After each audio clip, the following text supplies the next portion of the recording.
నేను చిన్నప్పుడుగా అంటే చిన్నపిల్లలుగా ఉన్నాం ముగ్గురం మేము, తమ్ముడు చెల్లెలు.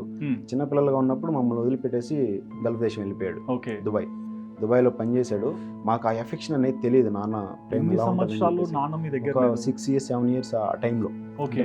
నాకు 6 ఇయర్స్ 7 ఇయర్స్ టైంలో దుబాయ్ వెళ్ళిపోయాడు. హ్మ్. సరే వస్తున్నానని చెప్పాడు, కానీ నైట్ టైం వచ్చాడనమాట.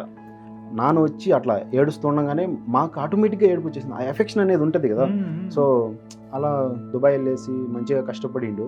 తర్వాత వచ్చి ఇంటి దగ్గర అరటికాయల వ్యాపారం, మన పొలంలో పండే వ్యాపారాలే, మన పొలంలో పండే పంటలే తీసుకుని వెళ్ళి అమ్మేటోడు అనమాట టౌన్లో. సో ఫస్ట్ బస్సుకి వెళ్ళేటోడు. మన సక్సెస్ అనేది ఒక చిన్న ఎగ్జాంపుల్గా చెప్తాను, చెప్పండి. ఫస్ట్ బస్సుకి వెళ్ళేటోడు, ఊర్లో నుంచి బస్సుకి వెళ్ళి గంపని తల మీద పెట్టుకొని టౌన్లో అంతా అమ్మేటోడు.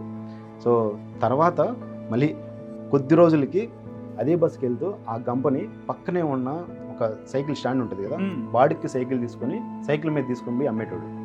తర్వాత నన్ను పెదరాసుపల్లి, అదే పక్కన పల్లెటూరులో విపిఆర్ కంట్రీకి అని చెప్పేసి హై స్కూల్లో జాయిన్ చేశారు.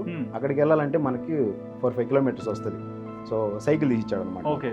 పొద్దున్నే నాన్న కోడరికి వెళ్ళి సైకిల్లో గంప పెట్టుకొని తొక్కుంటూ వెళ్ళి అమ్ముకొని వచ్చిన తర్వాత నేను స్కూల్కి వెళ్ళేటోడిని అదే సైకిల్లో. తర్వాత కొద్ది రోజులకి ఇంకా 10th అయిపోయింది నాది. ఇంటర్మీడియట్ చదివేటప్పుడు మళ్ళీ కువైట్కి వెళ్ళిపోయాడు.